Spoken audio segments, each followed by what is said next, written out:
All right, welcome in Gorilla Hockey. Jesse and Evan here in Winnipeg in my hotel room to talk about the game. Evan, I mean, look, let's just kind of go right into it. I guess you and I were just saying that was a really fun playoff game. That was a really fun atmosphere. The True North, like when they yelled True North during the anthem, that was loud. It was very loud. Everything was loud tonight. Yeah, My ears hurt. It was that like kind of ear piercing type of loud. I guess my first question is that how you saw this game playing out?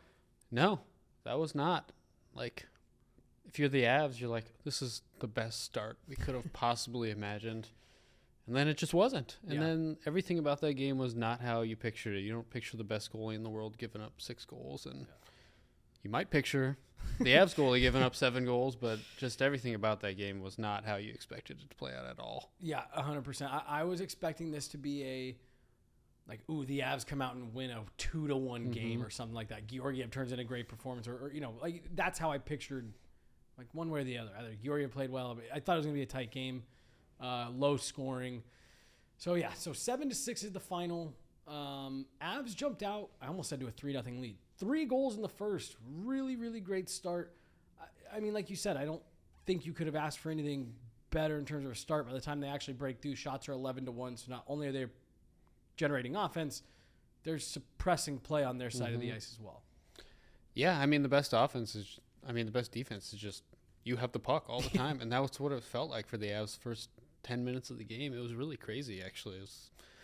Because that was a loud building. Like, it's very easy to come in there and be intimidated by what you're seeing there. And the Avs they weren't. It was funny because the first minute it was extremely loud, and then McKinnon got the puck in the neutral zone, and everyone just shut up. And that's kind of how it was for the next 5 minutes because the Avs controlled everything. So, at one point it was 3 goals on 4 shots on Hellebuck, and you're like, all right, we broke through this guy, and there was no momentum to that game at all. No. So I mentioned it a couple days ago on a show, but Cale made a comment to me. Shit, dude, this must have been like a month and a half ago, and he said something like it was Columbus. It was the game in Columbus. I don't know if that was a month ago. I don't know what day it is. But he said, man, it just seems like we were trying to build, and every time we turned around, we were fishing the puck out of our net. And I thought that was a little bit of a comment of like, it'd be nice to get a little bit of a save. And then he said it tonight. We realized we got to clean everything up. They're going to capitalize on every mistake we make. And that, I feel like at face value, that could be like, it's kind of a hockey cliche. But am I reading am I being clickbaity with that thought of like, that was a little bit of like okay, well, apparently we can't make any mistakes. Yeah. I mean, these players they're not going to throw Georgiev under the bus. They're just not. But you can tell that they're like, enough is enough. I don't know. They weren't perfect defensively tonight. You're never going to be perfect defensively in any game, especially in the playoffs when you're playing good teams. Yeah, everyone's good. But, at some point you're like, can you make a freaking stop?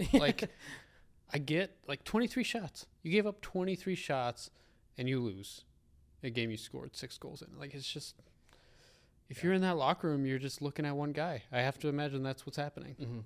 And I mean, dude, you and I were talking on the way up here, look, if you look at each one of those goals as an individual replay, sure, there are breakdowns that you can point to. There's guys that get lost in coverage here and there. One of the goals is a 2-on-1. Manson throws a muffin up the middle. Right. So each one individually, if you know no context and no backstory, you're like, you can't put those on the goalie. Here's my thing. I was texting someone during the game, and I said, Georgiev is just unfortunately at the point he's lost all benefit of the doubt. He's at the point where he doesn't get the, it's like, no, they've played the last 3 games. I guess if you don't really want to count the Edmonton. Well, he didn't play in the Edmonton game. That Vegas game, the Avs played near perfect and lost. Tonight, I'm not going to say they played near perfect, but that is a hell of a playoff game on the road, to your point, in a tough environment. You hung 6 goals on the guy that's about to win the Vezina, and you lost. I'm sorry, you are, like you said, enough is enough. You're just at a certain point where it's like you need to bail yourself out at this point. And the thing about that game is if you're on that bench, under normal circumstances, I think he's pulled. Yes. Personally. They knew he wasn't going to get pulled because Arvid Holm was backing up. Like, if you're a player on that team, you're like, this is just what we're going to have to deal with tonight. Like, there's no backup plan. Literally, no backup plan. But, yeah, I mean, it's tough because that second period, I was like, okay, this game has kind of stabilized. Yep. And then the third period is just off the rails again. It's just so discouraging because I think if you're the Avs, you're looking at everything else you did, and you're like, we played exactly how we wanted to play. Yeah. And we lost. Well, and not only did you play exactly how you wanted to play, I thought they got the Jets to play the way the Avs wanted to play. Like, they got them to skate and get into open ice a bit and off the walls. And like you said, somehow you end up kind of like on the losing end of the transition scoring battle and the odd man rush battle. And, I made the comment. Also, I guess let's also pause. The fifth Winnipeg goal comes on the back of a brutal penalty call. Yeah. Was that the fifth? I think it was the sixth. Was that the sixth? They all ran together there for a minute. Yeah, the Nichushkin non-elbow. Yeah. That was. And they let so much go all night. The Avs didn't have a power play till after that goal. And I had someone, because I made mention of that because it was a really bad call. And I said, gosh, with as much as you've let go, to the point where you have one team that doesn't have a power play, it's tough to call that. And the person was like, on Twitter, they were like, well, you can't just be relying on your power play. It's like, they scored 5 even strength goals tonight. They hung 3 goals up in the first period. I want to sit here and break this game down, but honestly, Evan, I'm just at the point where it's like your goalie lost you this one. Exactly. Yeah, I mean, there's really nothing to say. Like, that fifth goal was weird, the Lowry one where it made it over the goal line by maybe a quarter of a millimeter. Yep. Yeah, there's really nothing to break down here. Their goalie lost my game. Yeah, so let me ask you, if you're Jared Bednar, and assuming health, because that's also like a crazy stroke of bad luck thing. You wake up on the day of game 1 where you maybe for the first time all season are willing to admit there's maybe a goalie controversy, and the one guy who's involved in the controversy is sick. Mm-hmm. If he's healthy and he can go, would you go to him to start game 2, or are you going Georgiev short leash? If you give up 2 goals that I don't like, you're done. Because you can only pull him once. That's true. You can't really go back to him. No. If this game was 5-4, I'd think about it. This game, he lost him the game. I think you got to go to Annan. Yeah. If he's healthy. You're not going to Arvid Holm. Yeah. You're just not. Yeah, I'm with you. Look, I said at the beginning of the playoffs, I said he gets 2 starts, and if he costs him a game, and then he's just not good enough in the other one, I think you go away from him. And the first box of that was ticked here tonight. He cost him a game, straight up. He did. Great game ruined. Great game. I mean that's as good of a road game 1 as you're gonna play. Do you need a water? I do need. I got a fresh water. Will you get a water out of my backpack? All right. Look, there were positives to take away from that game. I guess that's the one thing that if you're looking for a spin, if you're the Avs skaters, I think you feel really good about what you did there, and that gives you maybe even a little bit of okay, they scored more goals tonight than they scored against them all season. That's literally about to say. That's got to feel good. You scored 6 goals on the best goal in the NHL. You got to feel good about something. And it wasn't just that they scored goals. They dominated that game, in my opinion. Mm-hmm. It's just it was stupid mistakes. And yes, there were mistakes, but yeah, I mean, you just look at your goalie. You got a second line. Everyone wants to see the second line. I thought the second line was awesome tonight. I thought Middlestad played great. Yeah, he had a couple of really nice plays. You get Val scoring. You got the third line. Kiviranta picked up an assist, man. Yeah, that's the kind of performance you're wasting. You got Miles Wood on the score sheet. Kiviranta with an assist. Like you said, the second line I thought was outstanding. The only line, Zach Parise on the top line, he's trying. That line's gonna be good because Nate and Mikko are on it, but I don't. They're out of options there. I think that's the best option they have. But other than that, you got to be really happy. The fourth line almost scored. You got something out of pretty much every line. It's just that, you didn't get a save. Yeah, yeah. And I mean, like we've said, there's gonna be people that listen to this and like, oh, all they're doing is like that's just the point that we're at. It wasn't perfect. The deserved a win-o-meter, I believe, was at 75% or just shy for the Avs. Like, at the end of the day, they played really well. They got out to a fast start. They played with pace. They forced the Jets to get a little bit uncomfortable. They got pucks behind Hellebuck. They scored a power play goal. Like, they were fine on special teams tonight. The one thing I said coming into the series is why I didn't want to play the Jets, and you kind of mentioned it, is like they always play their game. They're like, we're not going to stray from that. And the Avs finally got them away from that. And it's like, okay, that's something you can take forward here. Yep. Because for the first time all year, you figured out that the Jets, like, if you push them, they will open up. And they're, if you had a goalie that can make saves, I don't think they'd want to play that way. Like, they know how they are going to have success. So there's a lot of positives to take from tonight. It's just there's a cloud hovering over everything. And it's going to hover over everything for the rest of the series probably. Like, that's just the reality of it.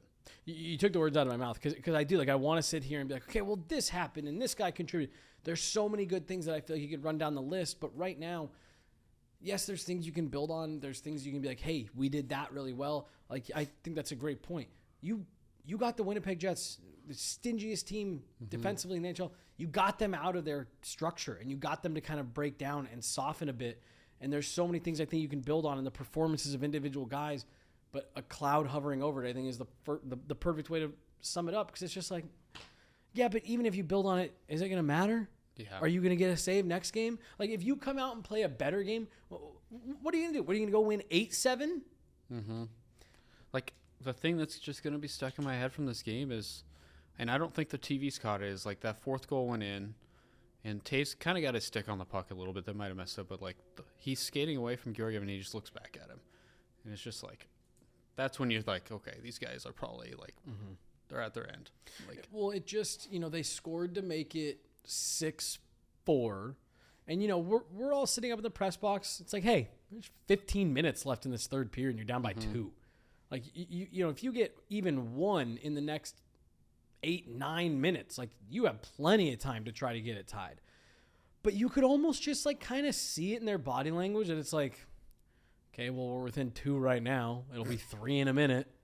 And it was. And it was. And it was just like that. Were there any of those goals that are like, well, I guess maybe the Manson one, but like, were there any of those for you that's like, well, what do you want him to do on that one in particular? Because, like, there's I keep going back to what Jared Bednar's talked about. Make all the saves you should, 1 or 2 that you shouldn't. I still just struggle to keep coming up with, like, saves that he shouldn't, that, like, stick in my head. So a lot of people were defending that first goal, the screenshot, and, like, I get it, but we had a good angle up in that press box. Like, he made himself so small in that net. He's not covering a lot of the net, and it's just like, and that's just how he is. Like, he makes himself small sometimes, and that's a killer. Like, but, like, I don't blame him on the second one. Like, a turnover right into the slot. Like, what do you? You're not prepared for 8 that. feet out from the net. The third one was a quick play behind the net, and Manson loses his guy in front. Like, I'll give him that. But, like, yeah, we are at the point where it's like, just make a save. I don't know. Hellebuck, like, to me, Hellebuck gave up 6 goals, but in that first period, even though he gave up 3, like, he made a couple big saves that kept it from, because when the Avs were pushing as hard as they were, that could have easily kind of gotten away quickly, and it could have been 3-0 instead of the back and forth a little bit. But he found a way to fight and scratch and claw a couple saves out when the team needed them, and that's the part that I think Georgiev is missing. You can live with your goaltender giving up a handful of goals. It's about for me in a game like this where it's really back and forth. It's about making a timely one. We need one right now. We need this save right now to keep the game tied, to keep us close, whatever. And those are the ones that I just feel like he's not coming up with. It's like when your team needs it the most, he can't. And Georgiev looks like he's in his own head now. Yeah, and I didn't see after the 7th goal. People said he lost his cool again. I didn't see that. Oh, see, I didn't see that either. That's the thing that's like, oh man. Like, he's just 1 goal away from just losing it. I mean, he did make big saves, but at that point he had given up 4 goals on 10 shots, and it's like, well, Great. Cool. You told me in the press box, I believe it was during the second intermission, you said, look, we can talk about defense all you want. It's really hard to defend 4 goals on 10 shots. Mm-hmm. Actually, you know what? Actually, now that I just said that out loud, I'm going to take it a step further. Not only is it hard to defend, like you were at the midway point of the game, mm-hmm. and you're giving up 10 shots. I think it was like 22-10 with the shots at that point. Yeah. And so that's one of those things where it's like, okay, I really don't even want to hear about like bad defensively. They were great defensively the first half of that game. They were stingy. They held the puck. What was really standing out to me in the first period was how quickly they were shutting down any kind of opportunity. They were reloading. They were retrieving. I almost said recapturing. Mm-hmm. They were retrieving the puck, really well. Like they did so many things well, and then it felt like once the puck started going in, it just came unraveled. I don't even want to say unraveled, but they started allowing a little bit more sustained zone pressure, and then the Jets get the power play, and they're able to build on it a little bit, so it evened out the shots a bit. But yeah, when the Jets put their 4th puck in the net, what more do you ask for? And Corey asked a couple of the players, and I think the coach too, like, is it tough? Like, how do you play when you know I can't make a mistake? Like, at that point, you start making more mistakes. Yeah. So it's hard to play, and it is a shame because, I mean, game 1, you go in there and you shut up a crowd, you play that well, and you can't come away with a win. It's just tough. They're going to have to do it again in game 2 and just hope somebody whoever's in net can make a save. Yeah, because that's when if you win tonight, you're like, cool, we're splitting on the road no matter what. Now the pressure's on. Exactly. You're not in trouble till you lose at home. If you could have served up a loss to the Jets in game 1 after they went 3-0 against you in the regular season, just plant that little seed of doubt. Now, I mean, like, dude, we commented on it. They were putting pucks to the net from everywhere once those first couple went in. They were just like, just shoot it. Yeah. Just shoot it, and it might go in. And so I don't blame them. I don't either. Everyone would do the same. And they still only end up with 23 shots. Right. And so I think if you're the Jets, you're just saying, hey, just throw the puck on net. Just throw the puck on net. Even if we get dragged out of our game, just be throwing the puck towards the net. And we're going to put ourselves in a position to win. It's either going to take a change in net or an actual real bounce back performance from Georgiev, where he, for one game, outduels Connor Hellebuck. He doesn't even have to outduel him. Like, just be good enough. Yeah. Like, that's the thing with this team is, like, you just can't lose them a game, and they lost them a game. That's really all there is to it. Yep. And we've said it a million times. It's just, like, that's what's so frustrating. And that's why I'm like, if you're in that locker room, what are you saying? You watch the tape, and you're just like, well, we played really well.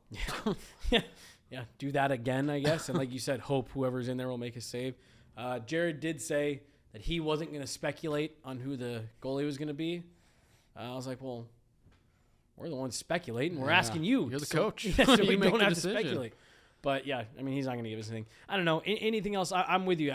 As much as there could be to break down in this game, it comes down to you didn't get a save, man. No, nothing else. I thought Casey Middlestead, first playoff game, played awesome. Mm-hmm. Like, he made the mistake on the 3rd goal, played awesome other than that. But there's a lot of encouraging things. It's just, the one thing we've talked the whole podcast about. Yeah. Like, the one thing that I think maybe my biggest takeaway was that game felt a little bit like from 2 years ago, like the Nashville blueprint of like, well, we're just going to run them out of the building. Mm-hmm. I thought the Avs responded really well physically, didn't back down, weren't afraid to get involved after whistles, finish checks, not Ryan Reeves running around to hit guys and lose your, like, I thought they answered the physicality bell well. And it almost seemed a little bit like in that first period, it like stunned the Jets a little bit. Mm-hmm. Like, shit, we pushed these guys all over the ice last week. And now suddenly they're hitting back and they're moving guys off the puck. That was my kind of big, again, from that first period where it seemed like the Avs jumped on them. It seemed like the physicality from Colorado took the Jets back a bit. Yeah, I mean, physically, the Avs are not as big a team as this team, but they held up well. Like, I don't think you can have any complaints about that side of the game tonight. Like, yeah. The only thing I would say is that it seemed like Val maybe was getting when he was losing his cool a little bit, and you don't often see that. And maybe that's something to look forward to and watch in the next game. I think he may have been really mad about that penalty call, which he should have been. Yeah, should have been. Tucked arm, Scheifele snaps his head back, and they call him for elbowing. Val Nichushkin did one of the weirder things that I've seen. I'm a huge proponent of if you break your stick, just go get a new one anyways. He was on with a 6-on-5. He broke his stick and he got up and stood in front of the net. I was like, what? Sean Avery. Yeah. Cool. Well, I think that's all I got, man. That's a disappointing one. I'll be anxious to see once they have a night to sleep on it.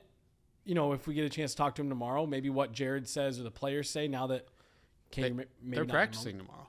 That's maybe the biggest surprise. Yeah. So we'll see if Eustace is there. I guess that's the big thing to watch. Mm-hmm. I imagine that goes to an optional at the last second. I know. Well, but what? That'll happen. Happens every time. It happens every time. But I actually think, to me, it's all about is Eustace playing or is Eustace on the ice. If Eustace is on the ice, even if for a little bit, it's like, ooh, he's feeling better. And for the first time all year, man, I will say this: it is 10:11 p.m. on April 21st. I think we got a goalie controversy here, man. I agree. Bednar's comments the last week have finally made me be like, oh, we're going to see both of them. Yeah, I agree. I've been fairly confident all season. There's no controversy. They know who they're going to. Other guys can play well. It's fine. I think we got a goalie controversy here, man. Best time of year to have it. Yeah. You know, right as you get to the end, right as the most important time of year, that's when you want to be the least confident in what's happening between the pipes. Cool. Well, I appreciate it. Appreciate you stopping by. We'll see what happens. We got a couple more days here to make some content, so maybe we'll be back around. But there's nothing else to do with this. Dude, seriously. You know what? We'll save that for the next pod because that's a whole other thing that we could spend 20 minutes talking about. Avs dropped this one 7-6. We're up here in Winnipeg. Jesse Montano, Evan Rawal, Colorado Hockey Now. Was it Evan 10? Yeah. Evan 10 gets 10% still off. working. Still working. He brings the best written content of anyone in Avs media, so make sure you're on that. But cool. Avs dropped this one. We'll be back with you for more content tomorrow from Winnipeg. Thanks, guys.